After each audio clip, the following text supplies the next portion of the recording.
नमस्कार, रात के 10 बज चुके हैं। सीधे हाथरस के भूलगढ़ी गांव से आप देख रहे हैं आज तक। मैं हूं आपके साथ चित्रा त्रिपाठी। बड़ी खबर के साथ इस बुलेटिन की शुरुआत हम करने जा रहे हैं। आपको बता दें, एसआईटी की टीम अब से कुछ ही देर पहले पीड़िता के घर पर पहुंची हुई थी और पीड़ित परिवार से बातचीत करने के लिए एसआईटी की टीम इस समय रात में, आपको बता दें, बीते 3 दिनों में ये दूसरा मौका था जब एसआईटी की टीम वहां पर घर पर पहुंची थी। लेकिन सवाल ये उठे कि आखिर 9:30 बजे के बाद एसआईटी का घर में क्या काम। एसआईटी के अधिकारियों से आज तक ने बातचीत की है, जिनका जवाब ये निकलकर सामने आया है कि दरअसल वो पिता का बयान दर्ज करना चाहते थे, लेकिन पिता अभी बोलने की हालत में नहीं है। इसी वजह से अभी तो एसआईटी की टीम जा रही है, लेकिन कल फिर से आएगी। आपको ये भी बताते चले कि एसआईटी स्पेशल इन्वेस्टिगेटिव टीम में एक महिला अधिकारी भी हैं, लेकिन वो आज नहीं पहुंची थी, सिर्फ पुरुष ही पहुंचे हुए थे और उन लोगों की ओर से ये बयान दिया गया है कि अब हम कल आएंगे, आज बयान पिता का दर्ज नहीं हो सकता क्योंकि अभी वो बोलने की स्थिति में नहीं है। वहीं एसआईटी की ओर से ये भी कहा गया है, दरअसल मुख्यमंत्री योगी आदित्यनाथ की ओर से पूरे मामले की सीबीआई जांच की सिफारिश की गई है, जिस पर एसआईटी का ये कहना है कि सीबीआई पूरे मामले को इन्वेस्टिगेट अगर कर भी रही है तो भी एसआईटी की टीम अपनी जांच को पूरा करेगी और जांच रिपोर्ट तैयार करने के बाद इसको सरकार को सौंप देगी। तो ये इस वक्त की सबसे बड़ी खबर। एसआईटी की टीम बीते 3 दिनों में आज दूसरी बार पीड़िता के घर पर पहुंची हुई थी, लेकिन बिना किसी का बयान दर्ज किए वहां पर माहौल का जायजा लेने के बाद एसआईटी की टीम अब से कुछ ही देर पहले निकल चुकी है। अधिकारियों की ओर से इस पूरे मामले पर क्या कुछ कहा गया है, आखिर वो क्यों पहुंचे, उनका मकसद क्या था, आज तक से बातचीत के दौरान क्या कुछ कहा गया है, एसआईटी के अधिकारी की ओर से सुनिए। देखिए, अभी उनके पिताजी की थोड़ी सी जो है दिन भर से वो थके हुए थे जी। तो वो अभी इस स्थिति में नहीं थे कि मतलब वो एक बैठ के लंबा बयान दे पाए। तो उन्होंने ये कहा था कि जब उनकी तबीयत थोड़ी ठीक हो जाएगी तो वो बता देंगे, तब हम आ जाएंगे। उनकी जब वो खबर करेंगे उसके बाद हम लोग आ जाएंगे। सर, तो एक टेक्निकली अपनी हमारी अंडरस्टैंडिंग के लिए पूछना चाह रहे हैं, जैसे कि अभी सीबीआई रेकमेंड हुआ है, तो क्या आप लोग का भी साइड बाय साइड पैरेलल चलेगा?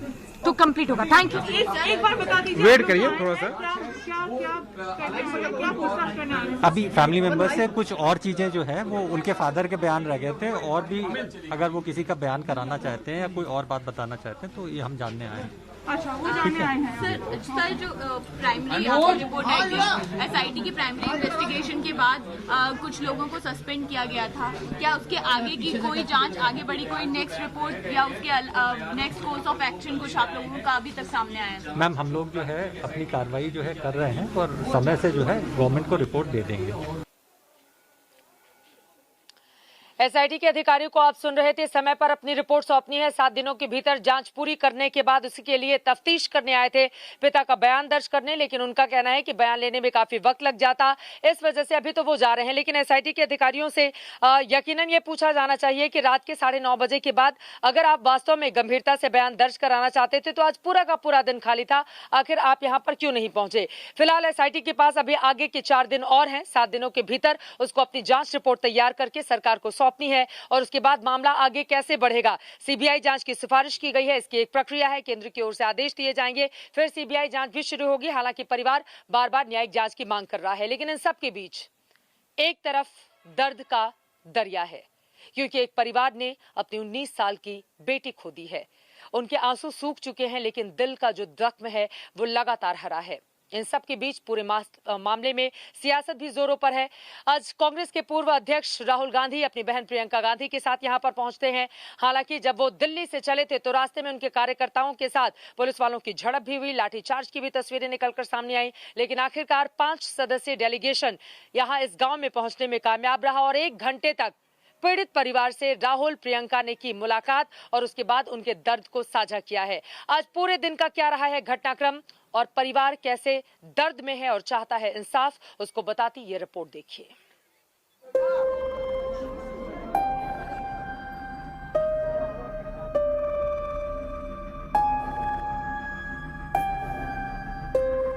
ये एक बेहद भावुक लम्हा था। एक मां की वेदना पर कांग्रेस की प्रियंका संवेदना का मरहम लगा रही थी। जज्बातों का समंदर ऐसा उमड़ा कि कोरोना काल में 2 गज की दूरी भी खत्म हो गई। राजनीति की चक्करघिन्नी चाहे जितनी तेजी से नाचे, लेकिन इंसान की संवेदना सिर्फ इंसान के दर्द को देखती है। कांग्रेस के पूर्व अध्यक्ष राहुल गांधी भी अपने बहन के साथ हाथरस की पीड़िता के घर पहुंचे थे। दोनों भाई बहन ने पीड़िता के दर्द को साझा किया, मदद का भरोसा दिया। योगी आदित्यनाथ जी को अपनी जिम्मेदारी समझनी पड़ेगी और उनको समझना पड़ेगा। जहाँ ये अन्याय होगा हम वहाँ पहुँच के उस अन्याय के खिलाफ लड़ेंगे और खड़े रहेंगे, और जब तक न्याय नहीं होगा तो न वो हमें रोक सकते हैं और न कोई और हमें रोक पाए। दो चीजें जो पूरे मामले से उभर के आई हैं। राहुल गांधी ने कहा कि वो परिवार के साथ खड़े हैं और उनकी लड़ाई लड़ेंगे। प्रियंका गांधी ने कहा कि परिवार न्यायिक जांच की मांग कर रहा है, उसको सीबीआई जांच नहीं चाहिए, न्यायिक जांच चाहिए। तो उस मांग को लेकर भी कांग्रेस आगे लामबंद रहेगी। पहले भी उसने कहा था कि अगर परिवार से पाबंदी नहीं हटाई गई तो वो सुप्रीम कोर्ट का दरवाजा खटखटाएगी। तो कुल मिला के कांग्रेस इस पूरे मसले को लेकर बेहद आक्रामक, बेहद तीखे तेवर। कांग्रेस की महासचिव प्रियंका गांधी वाड्रा और उनके भाई और पूर्व कांग्रेस अध्यक्ष राहुल गांधी हाथरस में जब पीड़िता के घर पहुंचे तो वहां न कुछ कहने के लिए था और न सुनने के लिए। बस दर्द की एक दास्तां थी जिसे दिल की कानों से सुना जा सकता था और आंखों के मर्म से देखा जा सकता था। पीड़िता का परिवार पहले दिन से इंसाफ की गुहार लगा रहा है। राहुल और प्रियंका को अपने बीच पाकर उन्हें भी उम्मीद जगी कि कोई उनके लिए लड़ रहा है। प्रियंका ने उस मर्म पर हाथ रखा जिसमें परिवार अपनी बेटी के आखिरी दर्शन के लिए तरस गया था।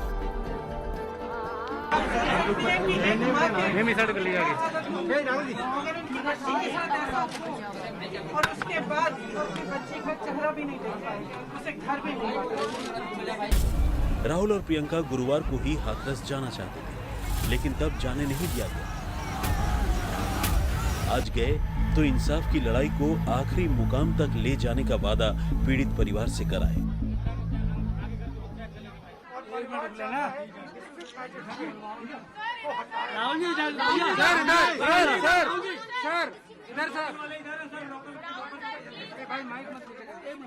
आइए एक मिनट, एक second. Telling the government that it is the government of UP's responsibility to protect this family, इनकी रक्षा करना यूपी सरकार की जिम्मेदारी। प्रियंका ने पीड़िता की मां को गले लगा लिया तो राहुल ने पीड़िता के परिवार वालों के कंधे पर हाथ रखकर मानो कहा कि इस दुख की घड़ी में वो उस परिवार के साथ है। पीड़िता के परिवार ने प्रियंका और राहुल के सामने अपने लिए इंसाफ की मांग रखी, साथ ही हिफाजत की भी बात रखी। उनको इतना प्रताड़ित किया है तो मैं सबसे पहले तो मैं समझ नहीं सकती कि सरकार ऐसा क्यों कर रही है, क्योंकि सरकार का कर्तव्य ये है कि उनको पूरी तरह से सपोर्ट करे, उनकी सहायता करे। इतनी दर्दनाक चीज़ हुई है उनकी बेटी के साथ, इतना खराब हादसा हुआ है, उसके बाद भी अगर हम उन्हें सपोर्ट नहीं कर सकते, उन्हें न्याय नहीं दिला सकते, किस काम की है सरकार। मीडिया का हुजूम बाहर खड़ा था और घर के अंदर प्रियंका राहुल ने पीड़िता के दर्द पर मरहम लगाने की कोशिश की। मौसमी सिंह के साथ आशुतोष, हाथरस, आज तक। हाथरस मामले की जांच अब सीबीआई करेगी। मुख्यमंत्री योगी आदित्यनाथ की ओर से सीबीआई जांच की सिफारिश की गई है। वहीं दूसरी तरफ राहुल गांधी और प्रियंका गांधी के घर से जाने के बाद पीड़ित परिवार से हमने उनकी राय लेनी चाहिए। हमने ये जानना चाहा कि किस तरह की बातचीत हुई और सीबीआई जांच को लेकर उनका क्या कहना है। इस पर पीड़िता के भाई और उनकी भाभी की ओर से क्या कुछ जानकारी दी गई है, सुनिए। सीबीआई जांच करेगी, मुख्यमंत्री जी ने आदेश दिए हैं। कोई बात नहीं, जो भी अच्छी जो भी कर सके जांच करे। सीबीआई से जांच अगर करेगी तो संतुष्ट है आप लोग एसआईटी और पुलिस पर भरोसा नहीं कर रहे थे, सिफारिश की है सिफारिश। मैम संतुष्ट हमें नहीं, हम अभी संतुष्ट हैं। हमें हमारे सवालों के जवाब नहीं मिले। जांच आप कहीं भी करते रहिए, हमारे सवालों के जवाब दे जाइए। राहुल प्रियंका से क्या बातचीत हुई है? कुछ ज्यादा पर्सनली बात नहीं हुई, जो हमने अधिकारियों को छिपा रहे हैं। आप कह रहे हैं कुछ बात नहीं हुई, बताइए। मैं क्या, कोई बात नहीं, आराम से नहीं बताइए। बता रहा हूँ, मैं बता रहा हूँ, मैं आराम से, कोई बात नहीं, जबरदस्ती नहीं है। बताना चाहे तो बताए, नहीं तो नहीं बताए। बताइए। मैं बताऊंगा। हमारी कोई पर्सनल, ये भाई हैं, ये बता रहे हैं प्रियंका और राहुल से क्या बात हुई है।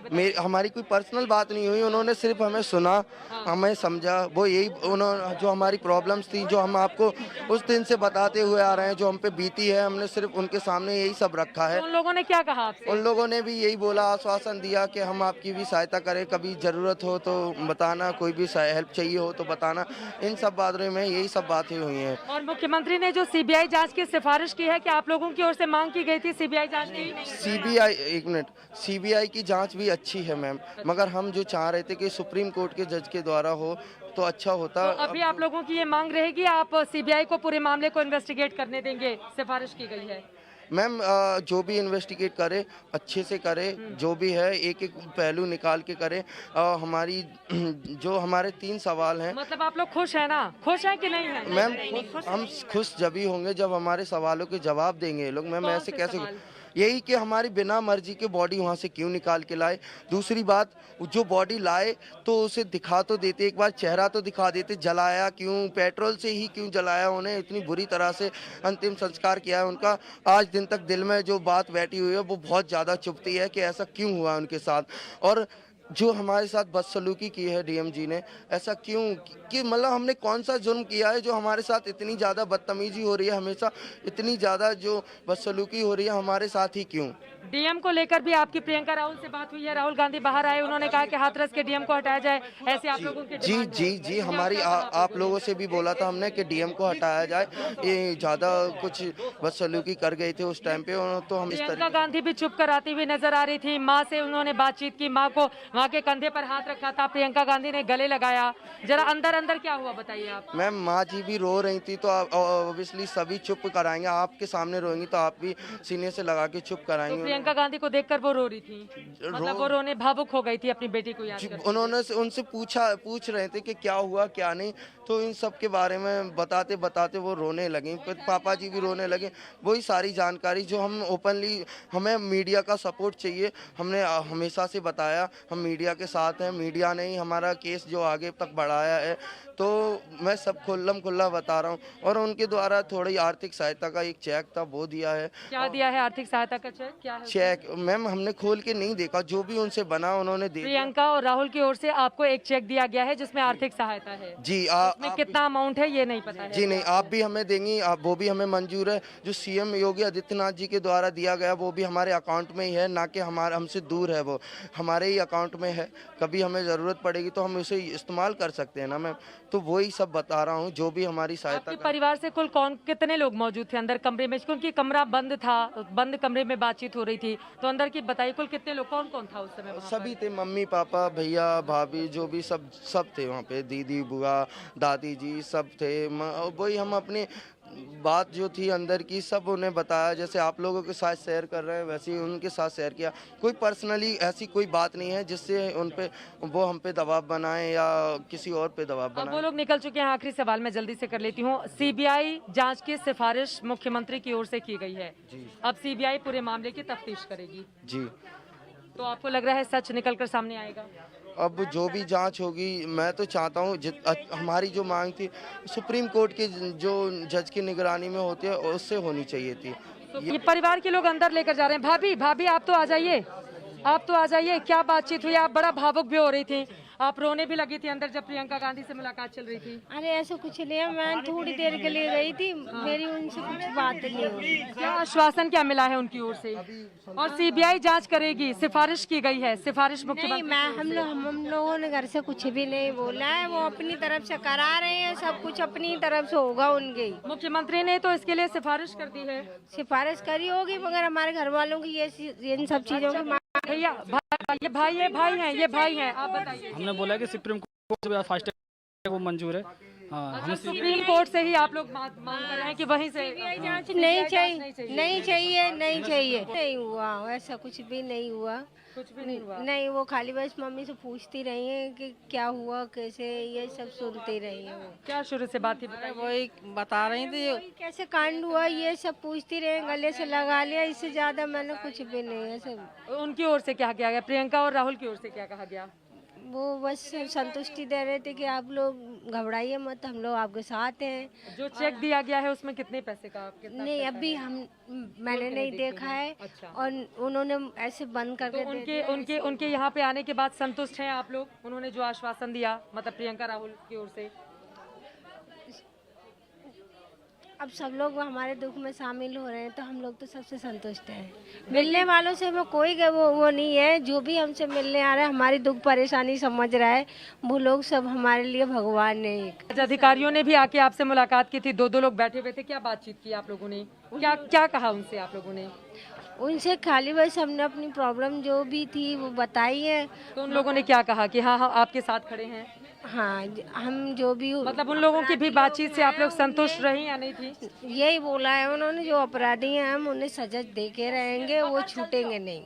वो उन्हें मतलब सजा से वो नहीं किया जाएगा कि नहीं उन्हें रिहा हो जाए, उन्हें सजा नहीं मिलेगी, ऐसा कुछ नहीं होगा। उन्हें सजा मिलेगी। चाहे वो किसी भी कास्ट का हो, किसी भी धर्म का हो, कोई भी हो। लेकिन आप लोग कह रही हैं कि सीबीआई जांच की सिफारिश मुख्यमंत्री ने भले ही की हो, लेकिन आपको न्यायिक जांच चाहिए, इससे कम परिवार को मंजूर नहीं है।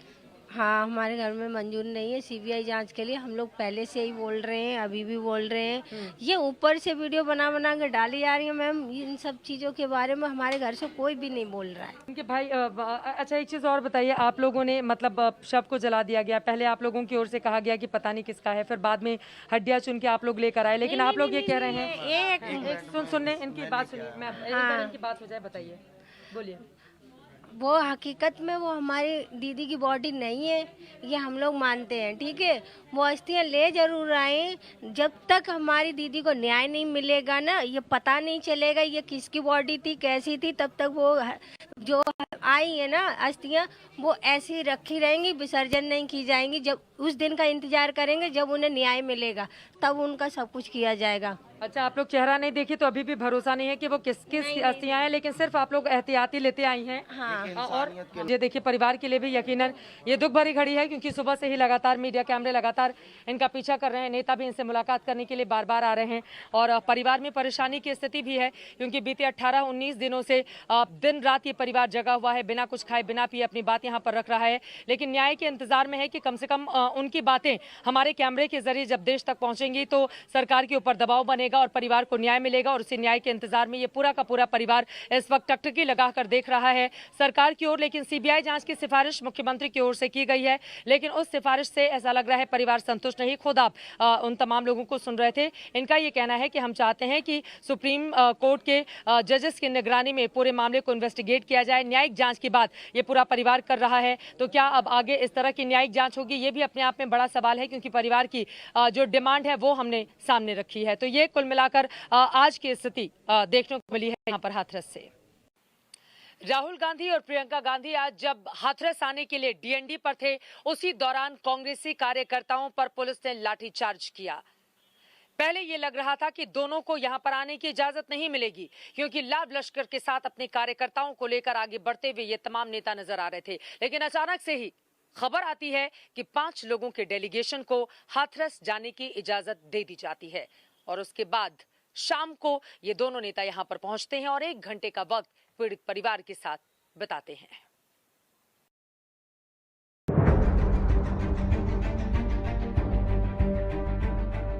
हाथरस के पीड़ित परिवार से करीब 1 घंटे की मुलाकात के बाद राहुल गांधी वापस लौट गए, लेकिन यहां से लौटने के पहले राहुल की गाड़ी भी तेज चली और सियासत भी। डीएनडी पर जब कांग्रेस के हजारों कार्यकर्ताओं को यूपी पुलिस के जवानों ने रोक लिया, उन पर लाठियां बरसाई, उसके बाद मालूम चला कि राहुल को हाथरस जाने की इजाजत मिल गई। मगर शर्त ये थी कि राहुल गांधी और प्रियंका गांधी समेत सिर्फ 5 लोग पीड़ित परिवार से मिलने पहुंचेंगे। राहुल और प्रियंका का काफिला डीएनडी से आगे बढ़ा।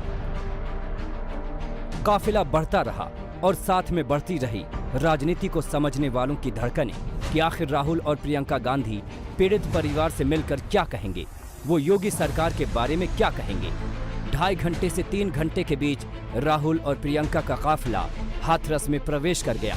उस वक्त हमारे संवाददाता उनका इंतजार कर रहे थे। राहुल गांधी पहुंच चुके हैं। राहुल गांधी पहुंच चुके हैं। ये देखिए, ये राहुल गांधी आगे की गाड़ी में बैठे हुए, पीछे प्रियंका गांधी। आप ये देखिए, ये तस्वीरें हैं राहुल गांधी की, और ठीक पीछे प्रियंका गांधी, मुकुल वासनिक और तमाम कांग्रेस के जो नेता हैं वो यहाँ पर पहुंच चुके हैं। ये पूरा काफिला आप देख पा रही हैं राहुल गांधी का, जो गांव में प्रवेश कर चुका है। जी हाँ, गांव में राहुल गांधी का काफिला प्रवेश कर चुका है। इस काफिले के साथ हम चल रहे हैं। उनके जो सुरक्षा कर्मी हैं उनको भी काफी दिक्कत हो रही है क्योंकि भीड़ की वजह से। हालांकि पुलिस की ओर से बंदोबस्त काफी अच्छा किया गया था कि लोगों को निकल जाएं, और राहुल गांधी आप देख पा रहे हैं जा रहे हैं। बेशक राहुल गांधी और प्रियंका गांधी को 5 लोगों के साथ ही पीड़ित परिवार से मिलने की इजाजत थी, मगर राहुल और प्रियंका के साथ करीब 70 लोगों का काफिला था। आगे आगे सुरक्षा कर्मियों की गाड़ी थी और पीछे पीछे राहुल प्रियंका की गाड़ी। राहुल और प्रियंका पीछे वाली सीट पर बैठे थे। हाथरस में पीड़ित परिवार के गांव में राहुल और प्रियंका की गाड़ी घुसी तो गांव अंधेरे में डूबा हुआ था, मगर ये अंधेरा रात से ज्यादा हालात का अंधेरा था। दिन भर गांव में सरकारी बूटों की आवाज आई थी और दिन ढलने के बाद सियासी रस्साकशी की रोशनी में गांव नहा गया था। गाड़ियों की लाइट, टॉर्च की रोशनी और मीडिया के कैमरों के प्रकाश में राहुल और प्रियंका साथ साथ पहुंचे। राहुल गांधी प्रियंका गांधी से बैठे, राहुल आगे बैठे हुए हैं, प्रियंका पीछे बैठी हुई है, बाकी नेता पीछे बैठे हुए हैं। बहुत कम ऐसा देखने को मिलता है। आपको बता दें बिल्कुल पीछे यहाँ पर नेता बैठे हुए हैं। राहुल गांधी आपको दिखाई दे रहे हैं, प्रियंका गांधी, राहुल गांधी और बाकी के उनके साथ डेलीगेशन में जो नेता सामने आए वो यहाँ पर तस्वीरों में दिखाई दे रहे हैं। यकीनन कुछ दूर तक अभी नेताओं को पैदल चलना पड़ेगा, लेकिन यहाँ पर मुकुल वासनिक जी देखिए कुछ बातचीत कर रहे हैं। राहुल और प्रियंका को अब थोड़ी देर पैदल चलना पड़ेगा, हालांकि यहाँ पर मीडिया की और राहुल उतर रहे हैं। राहुल गांधी राहुल और प्रियंका देखिए आगे की ओर बढ़ते हुए अब थोड़ा डिस्टेंस बना के ये देखिए राहुल गांधी आगे जाते हुए, बहुत ज्यादा भीड़ है। राहुल गांधी आगे जाते हुए, राहुल जी बीच में उन्होंने बाकी लोगों को रोका और खुद घर के भीतर चले गए। घंटे भर की मुलाकात के बाद राहुल और प्रियंका बाहर निकले तो उन्होंने बताया कि पीड़ित परिवार से उनकी क्या बात हुई। परिवार अभी डरे हुए हैं। परिवार कर रहे हैं कि डीएम साहब उनको डरा रहे हैं। जी डीएम साहब को यहाँ से तबादला चाहते हैं कि राहुल जी का हर तरह की मदद के लिए कांग्रेस पार्टी इन लोगों का साथ है। हमें जो करना चाहिए, हमारी संभव जो होगा हम पूरा मदद करेंगे ये परिवार को। राजनीति की कमान तनी हुई है। सत्ता पक्ष और विपक्ष दोनों अपनी अपनी तरकश से तीर चला रहे हैं, मगर सवाल ये है कि इस राजनीति के बीच पीड़िता को इंसाफ कब मिलेगा। हाथरस से चित्रा त्रिपाठी के साथ आशुतोष मिश्रा, आज तक। डीएनडी पर जब कांग्रेसी कार्यकर्ताओं पर लाठीचार्ज हुआ, प्रियंका गांधी को वहां पर रुकना पड़ा, तो ऐसा लग नहीं रहा था कि वो आज भी हाथरस पहुंच पाएंगे, क्योंकि इसकी कोशिश परसों भी नेताओं की ओर से की गई थी, लेकिन कामयाबी नहीं मिल पाई और बाद में उनको हिरासत तक में ले लिया गया था। लेकिन आज प्रशासन की ओर से इजाजत दी गई और यहां पर राहुल प्रियंका पहुंचे, लेकिन पूरे मामले को लेकर सियासत भी गरमाई हुई है। बीजेपी का आरोप है कि दरअसल 2022 की राजनीति चमकाने के लिए ही कांग्रेस पार्टी के ये नेता ऐसा कर रहे हैं।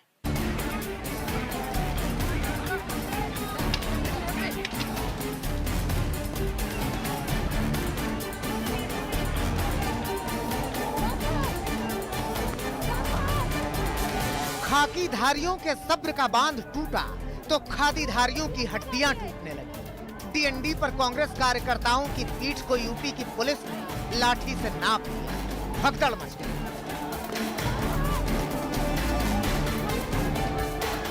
सब कुछ गाड़ी में बैठे बैठे देख रहे थे कांग्रेस के सांसद राहुल गांधी, देख रही थी कांग्रेस की महासचिव प्रियंका गांधी, देख रहे थे कांग्रेस के 35 सांसद। सब देख रहे थे कि उनके हजारों कार्यकर्ताओं पर बरस पड़ी है पुलिस। लेकिन लठैती का लोग डीएनडी पर उतरता उसके पहले बहुत कुछ उतरा था। हाथरस का रास्ता नापने के लिए राहुल गांधी और प्रियंका गांधी अपने 30 सांसदों और हजारों कार्यकर्ताओं के साथ आज फिर निकले थे।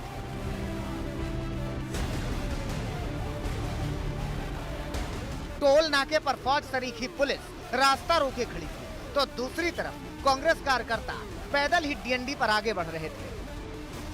तीसरी तरफ कांग्रेस दफ्तर पर बैठक के बाद प्रियंका और राहुल भी डीएनडी के लिए निकल पड़े। कार की स्टीयरिंग प्रियंका के हाथ में थी। बगल में भाई को बिठाकर वो हाथरस का सियासी हाईवे नापने निकल पड़ी थी। करीब करीब तय ही था कि एक दिन पहले की तरह आज भी राहुल और प्रियंका को यहीं से वापस लौटना पड़ेगा।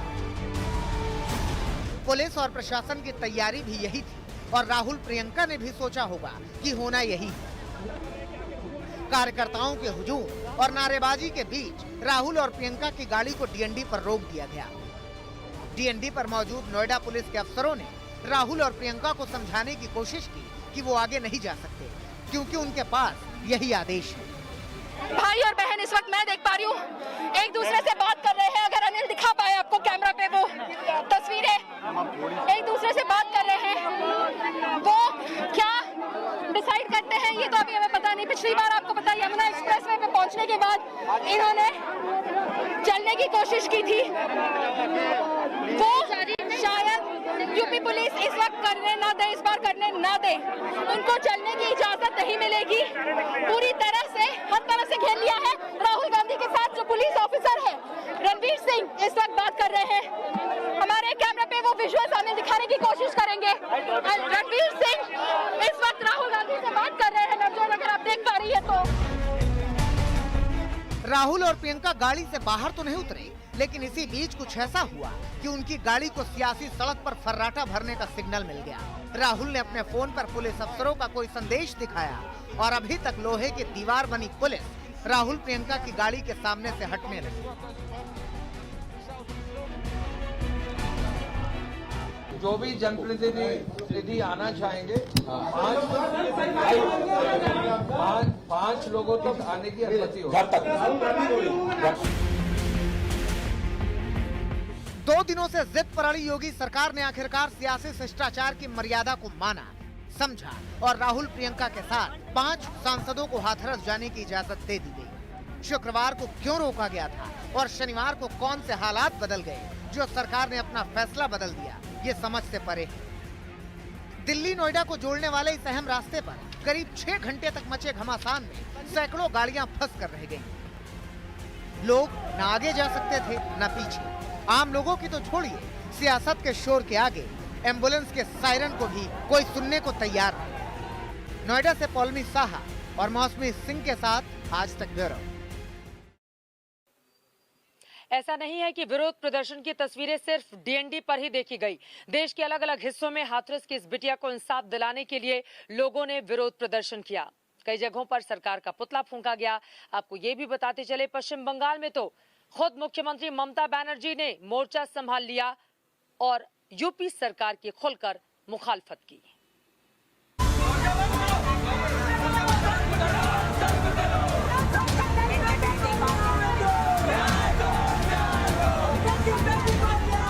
हाथरस में हुई हैवानियत पर देश के अलग अलग शहरों में आक्रोश की आवाज आसमान में सुराख कर रही है।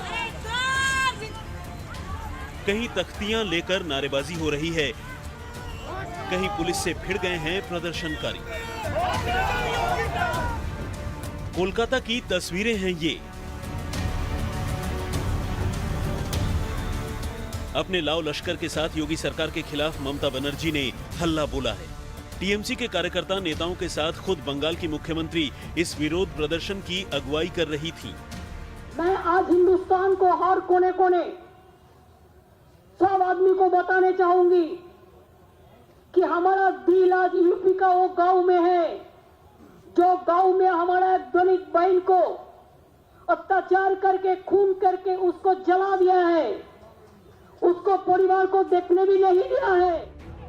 दरअसल ममता बनर्जी और टीएमसी इसलिए भी ज्यादा आक्रोशित हैं क्योंकि एक दिन पहले ही टीएमसी नेताओं के साथ हाथरस में पुलिस ने बदसलूकी की थी। सांसद डेरेक ओब्रायन को जमीन पर पटक दिया गया था क्योंकि डेरेक ओब्रायन पीड़ित परिवार से मिलने की जिद कर रहे थे। इस बदसलूकी का बदला लेने के लिए टीएमसी ने हाथरस से कोलकाता तक विरोध का बिगुल फूंक दिया।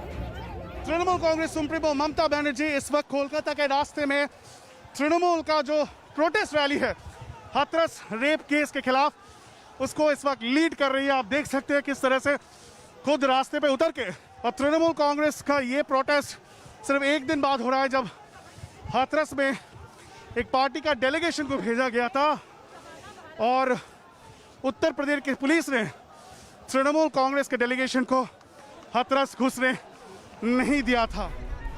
वैसे हाथरस की घटना पर उबलने वाला अकेला शहर नहीं है कोलकाता। उत्तर प्रदेश के अलग अलग शहरों में हाथरस के नाम पर विपक्षी दलों के कार्यकर्ताओं का हुजूम उमड़ पड़ा।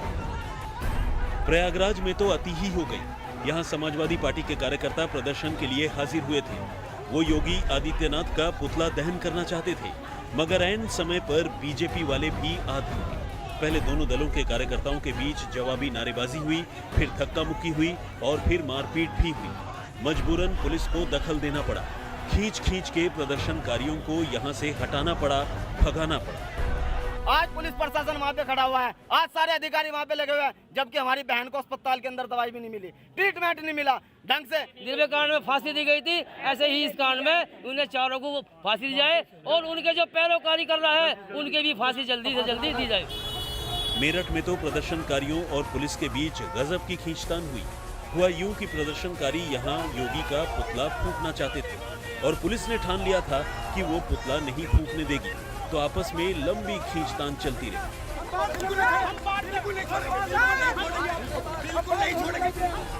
अलीगढ़ में वाल्मीकि कम्युनिटी भी योगी सरकार के विरोध में उतरी, जमकर नारेबाजी करती रही। हाथरस में बिटिया को इंसाफ दिलाने की आवाज उठाई। मुजफ्फरनगर में आज भी योगी सरकार के खिलाफ विरोध प्रदर्शन हुआ। हालांकि 2 दिन पहले विरोध प्रदर्शन में शामिल हुए 32 प्रदर्शनकारियों पर महामारी एक्ट के तहत मामला दर्ज किया गया है। बावजूद इसके फिर से प्रदर्शन हुआ।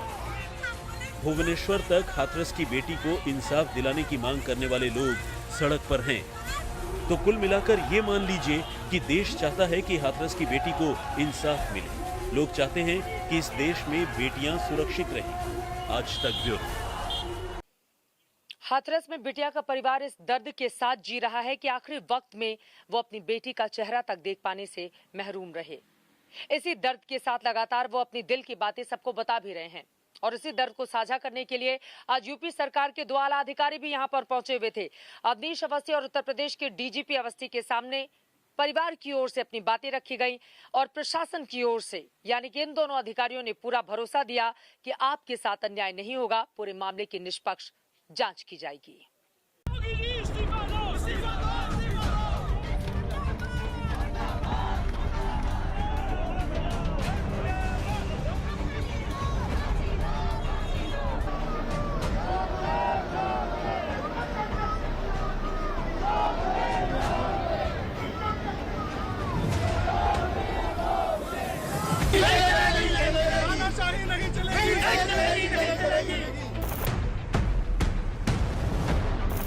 पहले एक बेटी के साथ हुई ज्यादती को हुकूमत की धमक से दबाने की कोशिश हुई।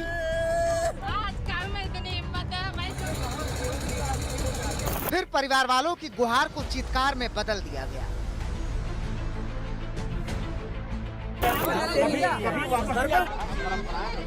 बेटी के मुंह तो देख लूं आखिरी बार। सीबीआई जांच की मांग करेंगे कि सीबीआई जांच करे? नहीं चाहिए मैम, सीबीआई नहीं। फिर पुलिस प्रशासन ने गांव को छावनी में तब्दील किया।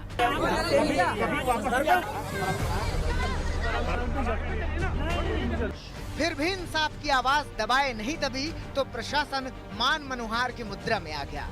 ये देखिए सीधी तस्वीरें अवनीश अवस्थी और यहाँ के उत्तर प्रदेश के डीजीपी, उत्तर प्रदेश के 2 बड़े अधिकारी परिवार को सांत्वना देने के लिए पहुँचे हैं। इस कड़ी में आज सुबह ही उत्तर प्रदेश के टॉप वाले 2 नौकरशाह पीड़िता के गांव में पीड़िता के घर में पहुंच गए।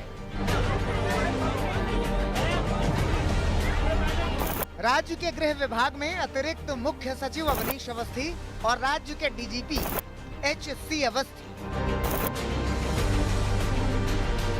जहां न मीडिया को जाने की इजाजत थी और न ही नेता को, वहां योगी के ये अफसरान पहुंचे डैमेज कंट्रोल करने, हाथरस पीड़िता के परिवार के जख्मों पर मरहम लगाने।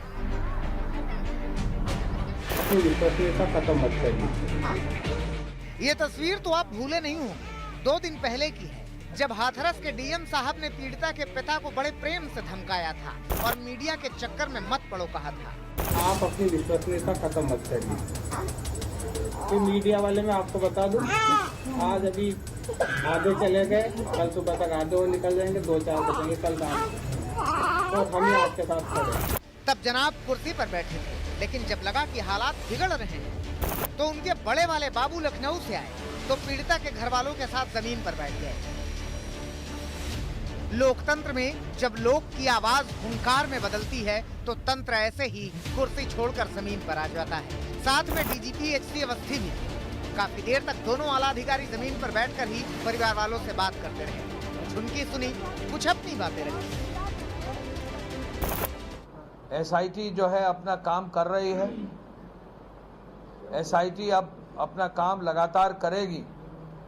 परिवार वालों ने, परिवारजनों ने एक एक चीज अपनी जो नोट हमको कराई है, हमने उन्हें कहा है कि एसआईटी बैठकर जितना भी समय लगेगा, परिवार की तरफ से जो भी बिंदु आएंगे, जो भी उनकी शिकायत भी होगी या जो भी उनका बिंदु आएगा, उसको एसआईटी नोट करेगा और एक एक चीज पर हम समाधान निकालने का प्रयास करेंगे।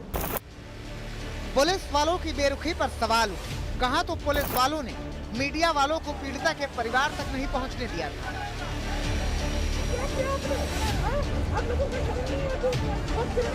और कहा अब पुलिस के सबसे आला अधिकारी भी जमीन पर आ बैठे थे। जब सरकारी बाबुओं की लापरवाही का पानी सर से ऊपर चला गया तो सीएम योगी ने कार्रवाई करते हुए हाथरस के एसपी डीएसपी समेत 5 पुलिसकर्मियों को सस्पेंड कर दिया। आज इंसाफ के लिए भावुकता की झोली लेकर डीजीपी साहब भी आए थे। परिवार ने अपनी जो आशंकाएं और चिंताएं हैं उससे हम लोगों को अवगत कराया है। हमने उस पर विचार किया है और उस पर यथापेक्षित निर्णय संबंधित अधिकारियों को सूचित कर दिए गए हैं और वो उसके हिसाब से कार्रवाई करेंगे। हाथरस में पीड़िता के गांव के रास्ते सबके लिए खुल गए हैं, मीडिया के लिए भी, सियासत के लिए भी। लेकिन योगी सरकार के सामने सबसे बड़ी चुनौती है हाथरस की बेटी को इंसाफ दिलाने की, बेटियों की महफूजियत की, जिसका वचन उन्होंने दिया है। मेरा विश्वास है कि कर्तव्य पालन के दौरान जहां हमें कठोरता के साथ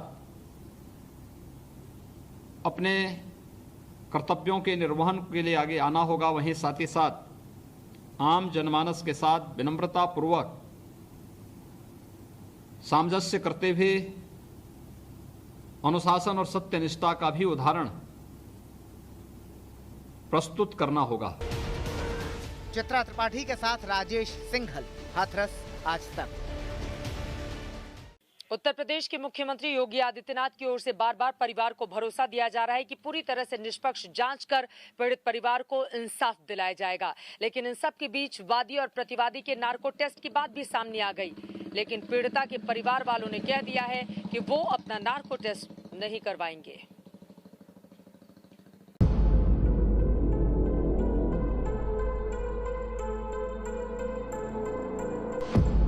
इस गांव का जर्रा जर्रा आज इंसाफ की मांग कर रहा है और प्रशासन कह रहा है कि इस इंसाफ के लिए जरूरी है कि जिस बेटी को मार डाला गया उसके घर वालों का नार्को टेस्ट हो। और अब घर वाले कह रहे हैं कि क्यों होगा उनका नार्को टेस्ट। जो नार्को टेस्ट होगा, आप लोगों का पता है नार्को टेस्ट क्या होता है, कैसे होता है? कुछ नहीं, ये नहीं जानते। तो आप लोग कराने के लिए तैयार हैं नार्को टेस्ट? सच, एक सेकंड बोलने दीजिए। आप नार्को टेस्ट करवाएंगे? जब हम सच बोल रहे हैं तो हम क्यों कराएं? ये उन लोगों का कराया जाए जो जिन लोगों ने हम लोगों पे झूठ बोल रहे हैं, उन लोगों का कराया जाए। नार्को टेस्ट करवाएंगे जिसमें सच और झूठ पकड़ा जाता है? नहीं। आप नहीं करवाएंगी? अब लोग पूछेंगे ना कि फिर क्यों नहीं करवा रही हैं आप? लोग तो ऐसे पूछ सकते हैं। जानते ही नहीं नार्को टेस्ट होता क्या है, तो मैम ऐसे कैसे हम लोग बोल रहे हैं? आपको नहीं पता है नार्को टेस्ट क्या होता है, तो इसलिए आप नहीं करवाएंगे नार्को टेस्ट।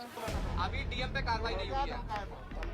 पीड़िता का परिवार पूछ रहा है कि किस पर करें भरोसा, किस पर नहीं करें। सरकार ने जांच के लिए एसआईटी तो बना दी, लेकिन न तो पुलिस पर भरोसा है और न ही परिवार पर।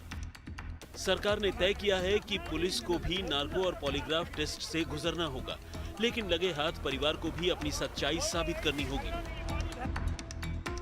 यानी इस मामले में अब देखा जाए तो एसआईटी की जांच का एक सिरा नार्को टेस्ट से जुड़ गया है।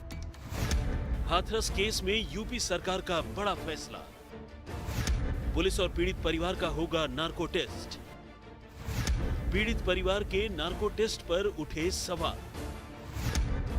पीड़ित परिवार का नार्को टेस्ट क्यों? हिंदू रीति रिवाज से हम लोग इसको लगाते हैं। ये सवाल इसलिए उठ रहा है कि आमतौर पर सच सामने लाने के लिए अपराधियों का नार्को टेस्ट होता है, लेकिन यहाँ निशाने पर पीड़ित परिवार भी है। क्या मकसद सिर्फ सच सामने लाना है या फिर पूरे मामले को और उलझाना है। फिलहाल ऐसा माहौल बना है कि इस बार दूध का दूध और पानी का पानी हो जाएगा, लेकिन कब? इसमें जिस तरह के टेस्ट, नार्को टेस्ट करने की बात है, पूछताछ की बात है, उससे ये दिखाने की, ये जानने की कोशिश है कि क्या वाकई इस पूरे मसले में जिस तरह के आरोप पुलिस पर लग रहे हैं उसी तरह की बातें सच हैं या फिर इसमें कुछ और है। इसी के चलते पीड़ित परिवार का भी होना है, क्योंकि लगातार पुलिस के अधिकारी कह रहे हैं और हमारे जो सूत्र बता रहे हैं वो ये कि पीड़ित परिवार कहीं ना कहीं कुछ छुपा रहा है, ऐसा शक है पुलिस को, और इसीलिए पुलिस उनका भी नार्को टेस्ट करना चाहती है, जिससे कि पता चल सके कि जो बोल रहे हैं वो सच बोल रहे हैं। क्या वो अधिकारी जिन्होंने क्रिमिनेशन किया वो लोग सच बोल रहे हैं, ये भी जानने की कोशिश होगी। जिस एसआईटी जांच के नाम पर गुरुवार से ही हाथरस के इस गांव में माहौल बनाया गया, उस गांव में शुक्रवार को पुलिस की ऐसी घेरेबंदी कर दी गई कि कोई अंदर जा ही नहीं सका। बताया ये गया कि अंदर एसआईटी वाले अपनी जांच का काम कर रहे हैं, कहीं बाहर वाले उनके काम में बाधा न डाले, इसलिए रास्ता रोका गया है। लेकिन सत्य के पुजारी गांधी के जन्मदिन पर ही ऐसा झूठ बोला गया, ये पर्दा आज उठा। जब मीडिया को गांव में जाने की एंट्री मिली तब पता चला कि कल तो एसआईटी जांच कर ही नहीं रही थी। वो लोग आए थे जो ऐसा हादसा हुआ है उसके बारे में लिखवाया, बस वो लिखते ही चले जा रहे। कल का टाइम दिया था, कल वो लोग नहीं आए। सारे दिन हमने सुना है, गांव में थी एसआई टीम जो भी थी। नहीं, एक बार फिर से, परसों पूछताछ हुई, एसआईटी की टीम कल नहीं थी यहाँ पर? नहीं, कल नहीं थी। कल कोई नहीं आया था पूछताछ? नहीं आया था। अच्छा, और आज भी नहीं आया है? आज भी हमें तो जानकारी दी गई कि नहीं, एसआईटी की टीम पूछताछ करी इसलिए अंदर नहीं जाने देंगे। कुछ भी नहीं हो रहा है मैम, कुछ भी नहीं। वैसे नार्को टेस्ट से याद आया कि पीड़िता का परिवार कह रहा है कि उसे सब मंजूर है। नार्को टेस्ट हो तो पहले डीएम का हो, जिन पर परिवार सबसे संगीन आरोप लगा रहा है। उनके जाने के बाद डीएम साहब आए थे और हमने तुम्हें जो तुमने मांग रखी थी, बोल रहे थे कि जो तुमने मांग रखी पूरी कर दी। हमने कोई मांग रखी ही नहीं थी। हमने तो बोला था बॉडी चाहिए हमें। अब तुम बार बार पे बयान क्यों बदल रहे हो? बार बार बयान क्यों बदल रहे हो? हम सच बोल रहे हैं, हम नहीं कराएंगे। कराइए। ये सब जो डीएम साहब है, एसपी साहब है, उन लोगों का कराइए ना, जो इन लोगों ने झूठ पे झूठ। आप कह रही हैं कि डीएम का, एसपी का भी नार्को टेस्ट होना चाहिए। आप डीएम के नार्को टेस्ट की मांग कर रही हैं? हाँ, होना चाहिए। लोग एसडीएम के भी नार्को टेस्ट की होना चाहिए। पुलिस और प्रशासन का जोर इस बात पर है कि पीड़िता से बलात्कार नहीं हुआ और उसकी आड़ में ही पुलिस की बर्बरता नहीं दिखती, बेटी का दर्द नहीं दिखता, बेबस माँ बाप के आंखों के आंसू नहीं दिखते। तो क्या 30 सितंबर की रात हाथरस के इस गांव में एक पीड़िता की नहीं, हमारी मरी हुई संवेदना और न्याय की लाश को ठिकाने लगा दिया गया था? परिवार को अंतिम संस्कार तक की मोहलत नहीं मिली। मट्टी आई थी उस दिन। हाँ, परसों हमारी बेटी की मट्टी नहीं दी उन लोगों ने। मैं पैर की मेरी बहू, मेरी ननद की मट्टी तो कम से कम दे दो, हमको दिखा दो, मेरी बेटी के मुंह तो देख लूं आखिरी बार। मेरे बाप को पता है, सब कुछ हम लोगों ने किया।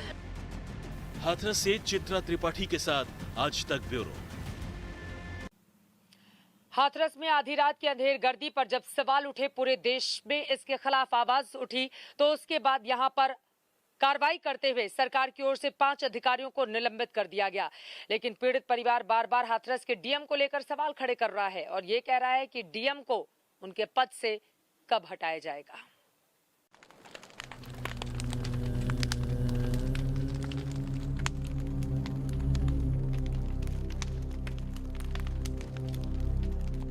चिता की राख ठंडी हो गई, पीड़िता की अस्थियां भी चुननी गईं, लेकिन इंसाफ के लिए धधकती आग न कम हुई है न कम होती दिख रही है।